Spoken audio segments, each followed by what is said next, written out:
Hello बच्चों, कैसे हो? अच्छे हो सभी? रक्षाबंधन का त्यौहार अच्छे से मनाया सभी ने? चलो, तो काफ़ी गैप हो गया है, अब वापस अपनी क्लासों के ऊपर आते हैं अपन। क्योंकि लास्ट वीडियो जो आपको मैंने दिया था वो था अपना गुरुवार को, पिछले गुरुवार को अपना लास्ट वीडियो आया था। क्योंकि फ्राइडे को मेरी क्लास आती नहीं है, फिर 3 दिन की छुट्टियां हो गई थी, तो काफ़ी समय बाद में अपनी क्लासें आ रही है। तो वापस अपन अपने ट्रैक पे आते हैं, अपनी क्लासों को स्टार्ट करते हैं। तो देखो, 11th क्लास के अंदर अपन क्या पढ़ रहे थे? अपन कोशिका विज्ञान की बेसिक क्लासेस, सामान्य परिचय पढ़ रहे थे। ये मैं बात हर वीडियो के अंदर आपको बताते आ रहा हूँ कि ये सामान्य क्लासेस जो हैं ये आपकी मेन क्लासों के अंदर ही शामिल है।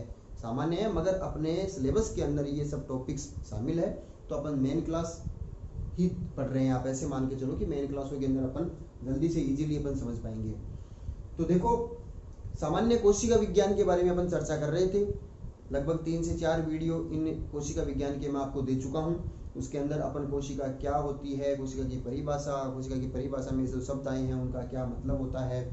फिर उसके बाद में अपन ने कोशिकीय सिद्धांत पढ़ा था। पिछले वीडियो की बात करते हैं तो अपन ने कोशिकीय सिद्धांत के बारे में चर्चा की थी। तो कोशिकीय सिद्धांत, देखो कोशिका की परिभाषा तो अब कोई किसी ने दी नहीं थी, पर कोशिकीय सिद्धांत ही आया था सबसे पहले। उस सिद्धांत से ही उसकी अपन एक परिभाषा यानी कोशिका क्या होती है उसके बारे में एक सटीक लाइन अपन बता सकते हैं। तो कोशिकीय सिद्धांत सबसे पहली बात तो किसने दिया था? कोशिकीय सिद्धांत किसने दिया था? 2 वैज्ञानिकों ने दिया था। देखो, हर एक जो अपन टॉपिक नया स्टार्ट करते हैं उससे पहले अपन पिछले वीडियो का थोड़ा सा अपन रिवीजन करते हैं। अब तो अपन को रिवीजन करना थोड़ा इसलिए भी जरूरी है क्योंकि क्लासों में बीच में थोड़ा गैप हो गया है। तो प्रीवियस क्लास के अपन थोड़ी सी रिवीजन कर रहे हैं अभी अपन। तो कोशिकीय सिद्धांत किसने दिया था? कोशिकीय सिद्धांत दिया था 2 वैज्ञानिकों ने, जिनका नाम क्या था?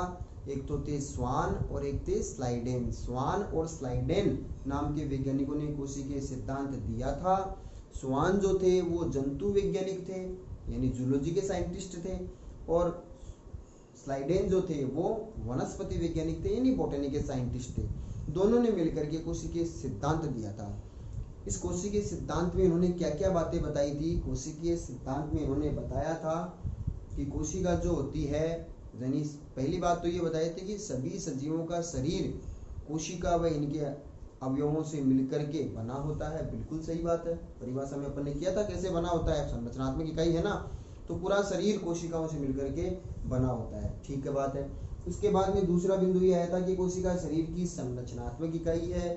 बिल्कुल सही बात है, कोशिकाओं से शरीर बना है तो कोशिका शरीर की संरचनात्मक इकाई है।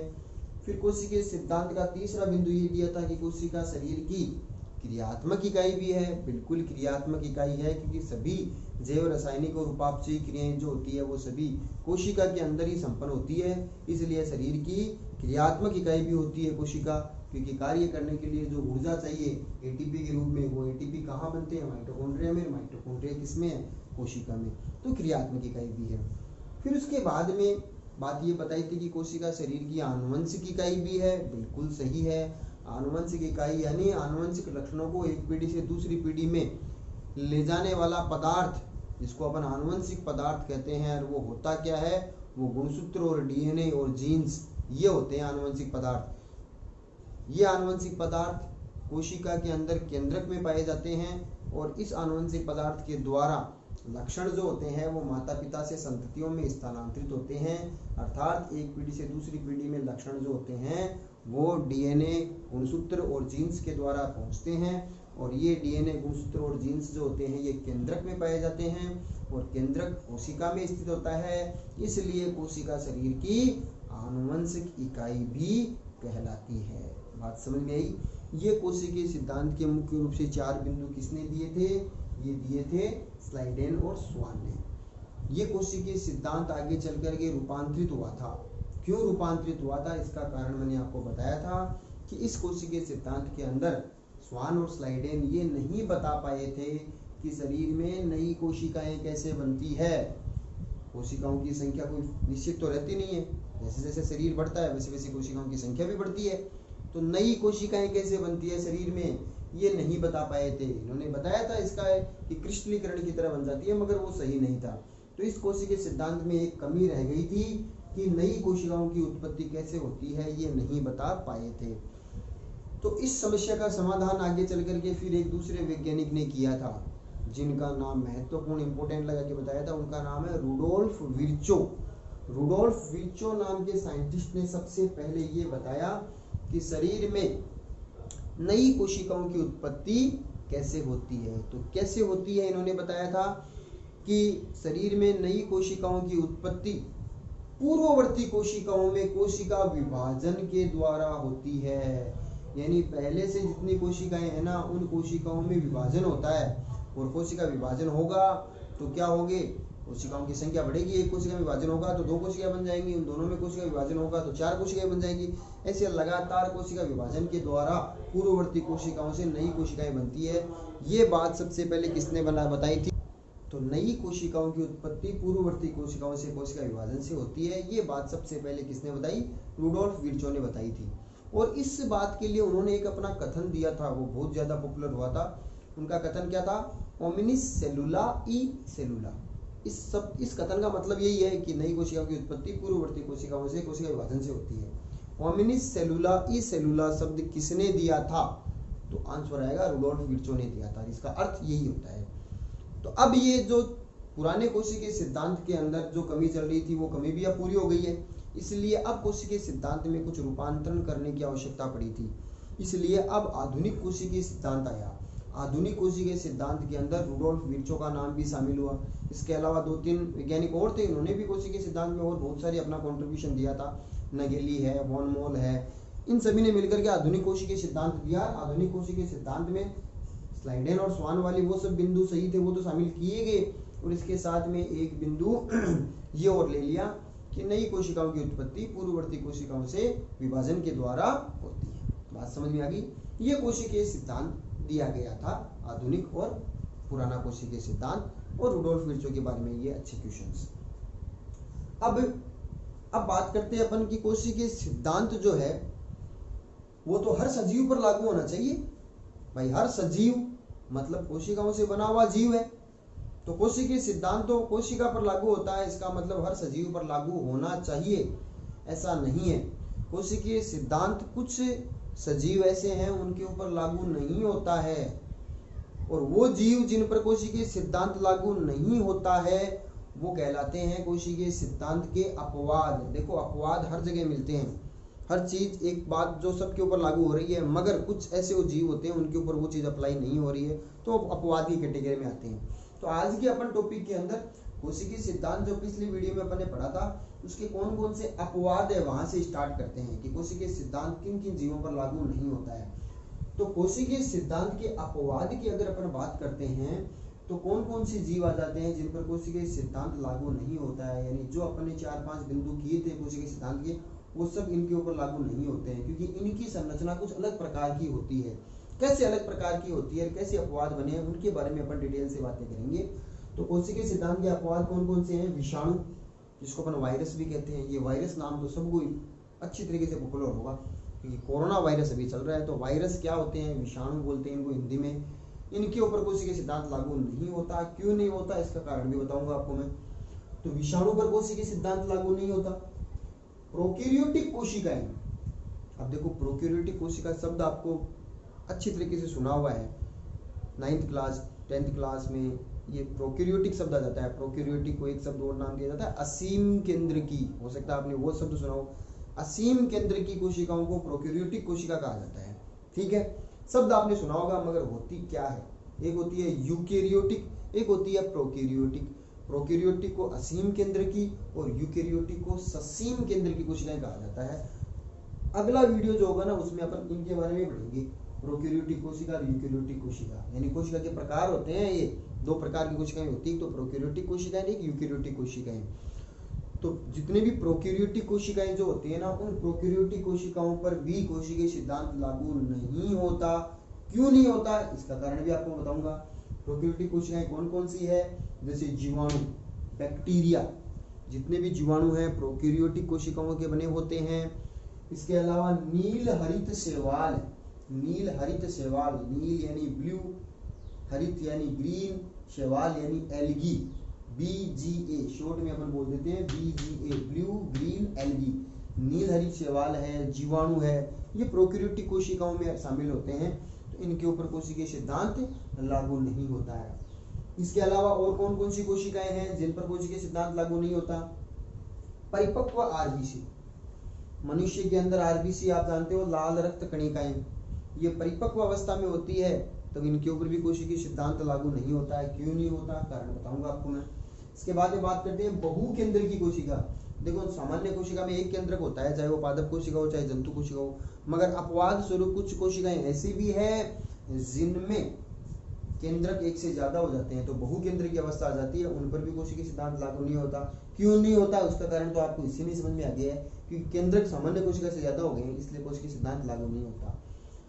और अगला कोशिकीय सिद्धांत जिन पर लागू नहीं होता वो होता है तंत्रिका कोशिका।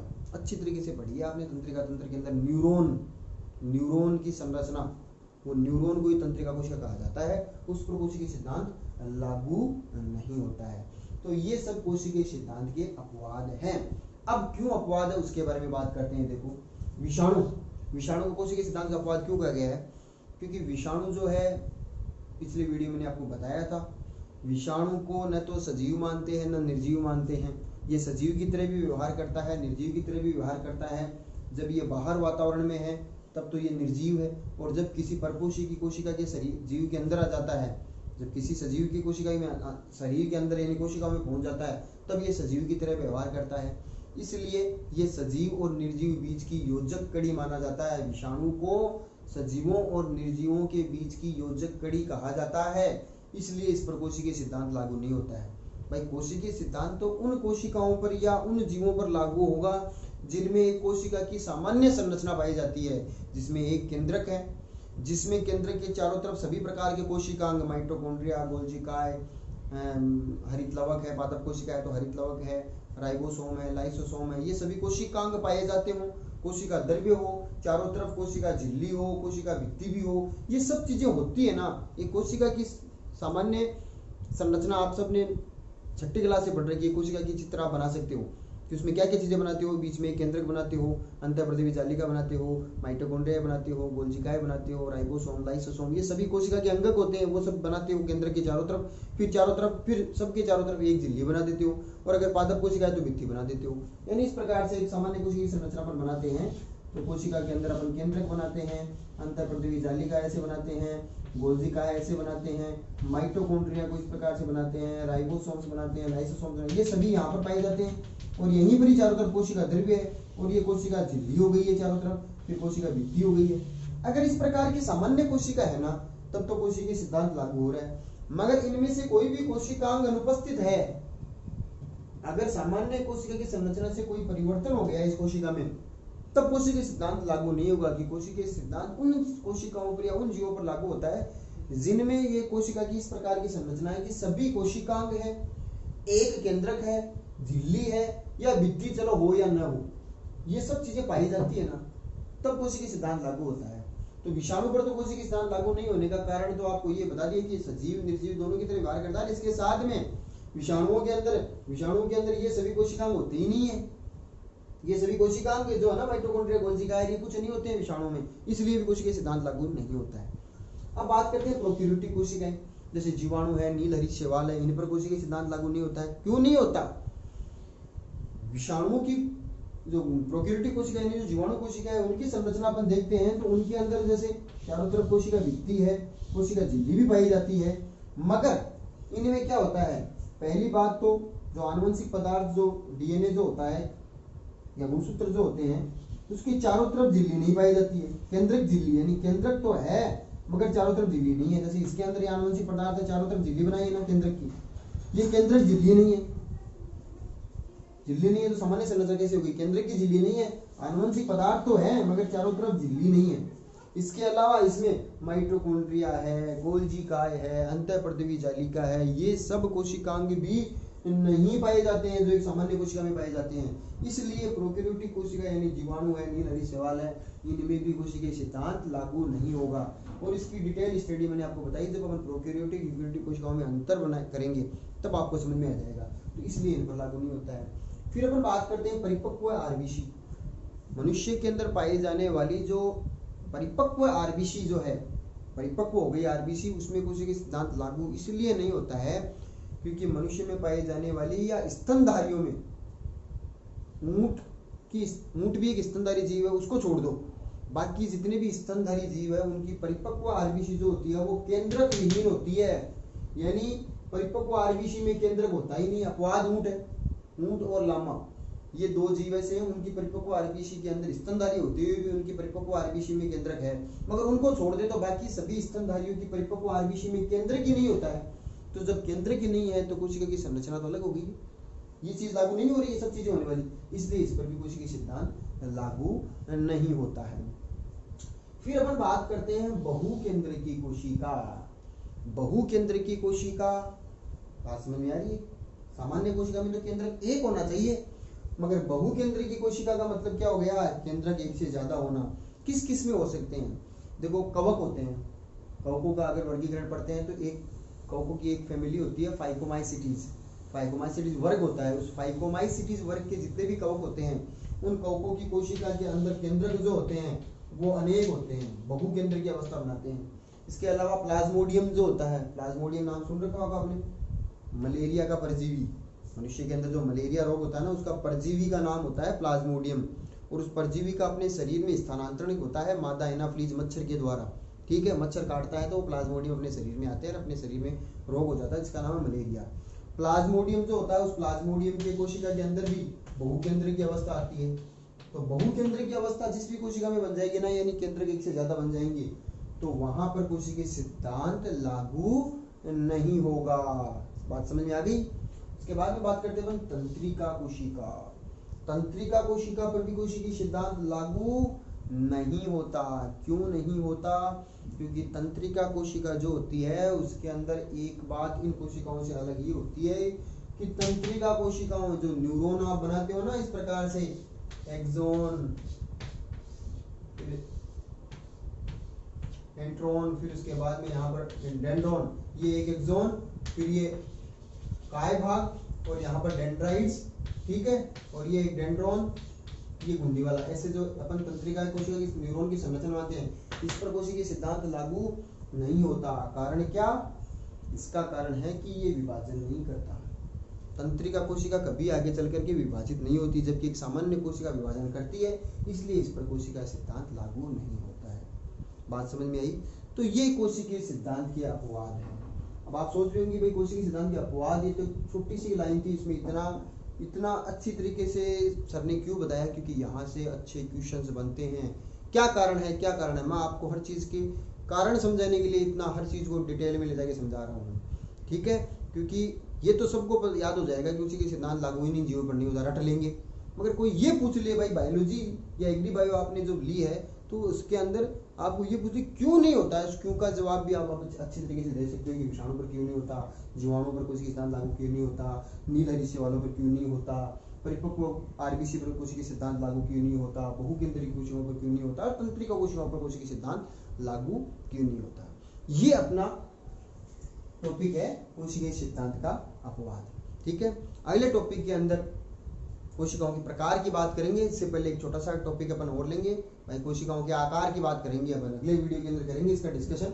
कोशिकाओं के आकार की सबसे छोटी कोशिका कौन सी होती है, सबसे बड़ी कोशिका कौन सी होती है, मनुष्य में सबसे छोटी कोशिका कौन सी है, सबसे बड़ी कोशिका कौन सी है, तो अगले वीडियो के अंदर अपन बात करेंगे। Thank you.